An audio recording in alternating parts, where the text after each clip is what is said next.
लेकिन दुर्भाग्य यह है, मुझे कहने की हिम्मत दीजिएगा, जिस कश्मीर के माननीय मुख्यमंत्री तक ये कहते हो कि मुझे ऑटोनॉमी चाहिए, मुझे ऑटोनॉमी भी उस तरह से चाहिए जैसे कि अलग कंट्री को पूरी स्वायत्तता दे दी गई हो। हमने अभी 370 धारा उन्हें सौंप रखी है। विज्ञ लोग जानते हैं हमने 3 प्रांतों के बराबर कश्मीर के ऊपर खर्च करते हैं, लेते उसे एक फूटी कौड़ी भी नहीं। बीमार प्रांत है वो, उसके बावजूद यदि वहां पाकिस्तान जिंदाबाद के नारे लगते हैं तो मुझे जिम्मेदार लोगों के सामने बयान देने का हक दीजिएगा। और शायद मैं पहली बार बोल रहा हूं जिम्मेदार लोगों, तो मेरी हिम्मत को दाद दीजिए, मैं कहां खड़ा हूं और किसके सामने क्या बयान देने जा रहा हूं। कश्मीर वो बेवफा औरत हो चला है जो खाता हमसे है, पीता हमसे है, पहनता हमसे है और नैन मटक के पड़ोसी से करना चाहता है। 52,000 बेटे खोने के बाद ये मुल्क कश्मीर को अपना मानने को तैयार नहीं है कुछ लोग वहां पर। मैं कहना यह चाहता हूं, अपनी इस केसर घाटी को इतना लहू दे चुके हैं हम, अब तो जो भी फूल खिलेंगे वो सब फूल हमारे होंगे। अब तो जो भी फूल खिलेंगे वो सब फूल हमारे होंगे। और फारूक साहब, आपके बयानों पर 4 टिप्पणी कहते मैं अपनी बात शुरू करता हूं कि अलग देश की मांग नहीं, ये देशद्रोह का नारा है।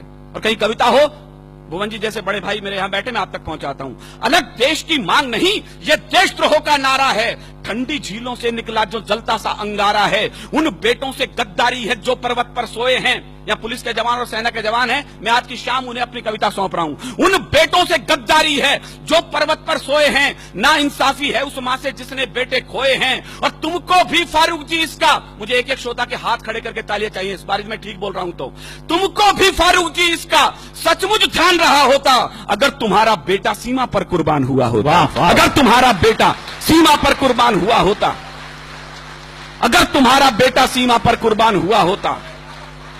तुम कहते हो काश्मीर के तुम ना जो सीएम होते, कहते हैं तो मैं हिंदुस्तान में हूं या के विवादास्पद सूबे का सीएम हूं, मैं होता तो वहां का प्राइम मिनिस्टर होता। फारूक साहब, हिंदुस्तान में राजस्थान वो मिट्टी है जैसे इतिहासों को आईने दिखाए, एक आईना मैं दिखाता हूं। तुम कहते हो काश्मीर के तुम ना जो सीएम होते, जाते पाकिस्तान वहां पर तुम उनके पीएम होते। फारूक जी अगर पाकिस्तान का, मुझे आपकी कमजोर तालियों के बीच कविता पढ़नी पड़ रही है, मेरा दुर्भाग्य भी हो सकता है। फारूक जी अगर पाकिस्तान का कुछ इतिहास पढ़े होते, फांसी के तख्ते पर तुम भी भुट्टो संग चढ़े होते। फांसी के तख्ते पर तुम भी भुट्टो संग चढ़े होते। फांसी के तख्ते पर तुम भी भुट्टो संग चढ़े होते।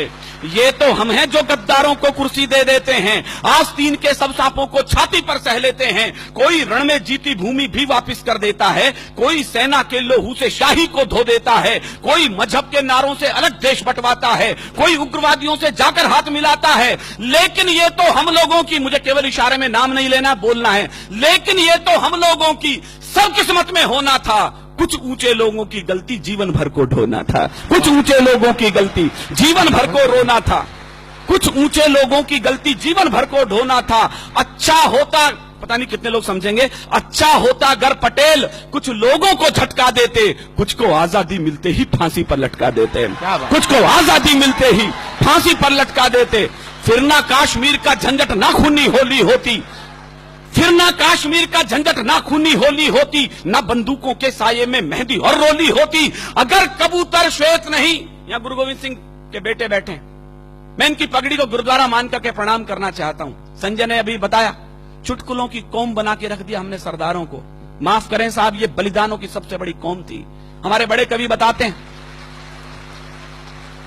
123 ऑथेंटिक फांसी हुई है पहले स्वाधीनता संग्राम में।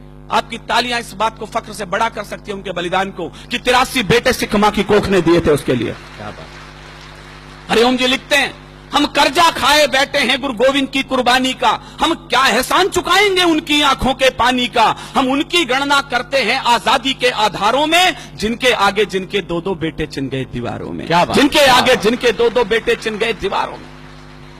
चापेकर बंधुओं के अलावा केवल दूसरा बलिदान गुरु गोविंद सिंह के परिवार से आता है। 4 बेटे थे, चारों के चारों युद्ध में और चमकौर के युद्ध में बलिदान हुए। 2 बेटे सरहिंद की दीवार में चिनवा दिए, 2 बेटे चमकौर के युद्ध में बलिदान हुए। रणक्षेत्र से दोनों बेटे आए मां के पास, मां प्यास लगी है। मां ने कहा शर्म नहीं आती रणक्षेत्र में खड़े हो, शत्रु के लहू से प्यास क्यों नहीं बुझा लेते। क्या बात। दोनों के दोनों बेटे बलिदान हो गए। मां की आंखों से आंसू आने लगे तो गुरु के पास गई, 4 बेटे थे, चारों तो बलिदान हो गए, अब क्या करूं उस खाली कोख का। जो उत्तर दिया गुरु गोविंद सिंह ने, मेरे रोंगटे खड़े होते हैं। देश धर्म के वास्ते वार दिए सुच्चार, मत बजाना विनीत चौहान की कविता पर तालियां। यदि उठ सके तो उन बलिदानियों के नाम उठे जिनकी बदौलत आज हम यहां खड़े हैं। देश धर्म के वास्ते वार दिए सुत चार, अरे चार मरे तो क्या हुआ, ये जीवित कई हजार। वाह वाह, चार मरे तो क्या हुआ, ये जीवित भाई, कई क्या बात है हजार। विनीत भाई, चार वाह, मरे वाह। तो क्या हुआ, ये जीवित कई हजार। वाह। अगर कबूतर श्वेत नहीं, मेरे इशारे की भाषा, मेरी मजबूरी देखिए मुझे किन लोगों के सामने क्या बोलना है और अपनी बात भी कहनी है।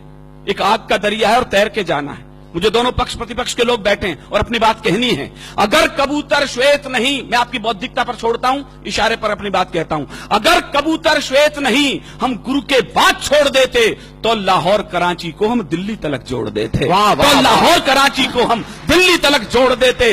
अब भी अटल इरादे लेकर भारत के लोगों जागो, शांति मंत्र की पूजा छोड़ो, दुश्मन पर गोले दागो। शांति मंत्र की पूजा छोड़ो, दुश्मन पर गोले दागो।